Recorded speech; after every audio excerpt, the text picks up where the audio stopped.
So the wild card round for the playoffs is all said and done, and boy was it a wild one. See what I did there? Now, before the weekend even started, I made my picks as to who I believe would win each matchup. So today we're going to be looking back at this video and seeing just how close or how far off I was in my predictions. So make sure to like, comment, and subscribe, but most of all, enjoy. Now, first off, we got the Chargers at the Texans. You know, they got a lot to look forward to.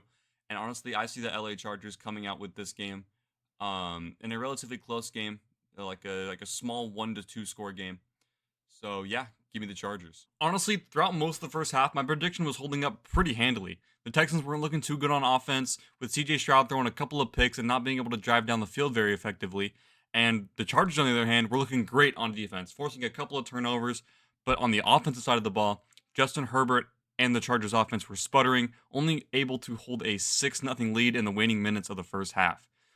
This then allowed the Texans to score 10 unanswered points in the waning minutes of the first half, and honestly never looked back. The Chargers were never able to regain the lead, as Justin Herbert threw 4 interceptions throughout the entire game, which is more than he threw all season, one of which being a pick six, which then led to the Chargers being absolutely boat raced by the Texans with a final score of 32-12. Honestly, I had much more faith in the Chargers, as I thought they were the better team going into this game, but it ultimately came down to the Texans showing up when they needed to. Next up, we got the Steelers and the Ravens. I should also mention that the Chargers-Texans game was a scoregami, and that's never happened before in the history of NFL, so that's pretty cool. Whoa, hi, hello, editing Zach here. I forgot to mention this, but can we talk about Ladd McConkey? I mean, look at his stat line right here. That is incredible. That's a record for a rookie in a playoff game, by the way. Dude is an absolute dog. Anyway, back to our regularly scheduled programming. So I have the Baltimore Ravens taking this one relatively handily, but it's a divisional game, so these games can always be close. This game, in all honesty, was very unsurprising for me, as I already predicted the Steelers to lose big time to their rival Ravens. Now, the score itself at the end was 28-14, but let's be honest, it was nowhere near as close as that score made it out to be, as the Ravens just kept pounding the Steelers into the ground with a combined 298 rushing yards. I'm surprised Derrick Henry's pants didn't fall down again like they did against the Bengals. Now, I really don't have too much else to say about the Steelers, except they've just looked simply bad since they hit the 10-win mark, and now they've lost their 6th straight playoff game. That's not good. Now, moving on, we got the Broncos at the Bills.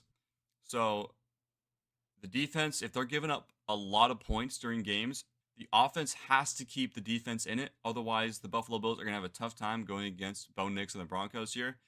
But given the home field advantage and that Josh Allen is going to be on the field, I got the Buffalo Bills winning this game relatively handily, but I think it'll be a good game nonetheless. Now, this game actually started off rather surprisingly, with Bo Nix and the Broncos getting a touchdown on their opening drive to start up 7-0. But Josh Allen and the Bills must have taken that personally, as they scored 31 unanswered points for the rest of the game and won 31-7. That's a lot. In my prediction, I said it all comes down to the quarterback, and this game all but proved that. This isn't saying that Bo Nix played bad, it's just that Josh Allen was simply the better and more experienced player that played this day. Next up, we got the Packers and the Eagles. So I think just because of the home field advantage and the number 2 seed, then the rushing leader themselves, Saquon Barkley, I think the Eagles are red hot this year. They're just not going to give up so easily and lose in the first round. So give me the Philadelphia Eagles to beat the Green Bay Packers. Going into this game, I was expecting a very back and forth and competitive football game, but I was very surprised to see how confused the Packers looked during this game. After the opening kickoff was fumbled and lost by the Packers, it felt like they would never recover, even when they were only down 6 points near the end of the game. Jordan Love just didn't have it in him during this game, and he ended up throwing 3 interceptions, and some of which made you question why he ever threw the ball in the first place. The best player for the Packers here was easily Josh Jacobs, who I believe is the sole reason they were even in the game to begin with near the end. Now, the Eagles, I can't lie, didn't look their best either. But fortunately for them, it was just enough to get the win in this scenario and move on to the divisional round. The passing game for Jalen Hurts just didn't feel like it was clicking as much as it should have, up until near the end of the game where he started to finally start connecting with his guys like A.J. Brown, Devontae Smith, and Dallas Goedert. Overall, a rather surprisingly slow game with some relatively questionable quarterback play. Next, we got the Commanders at the Buccaneers. But from a right now standpoint, from what team I'm feeling better about, I feel better about the Commanders winning this game on the road in Tampa Bay because they seem like the more well-rounded team overall. So I'm going to take the Washington Commanders to win this game.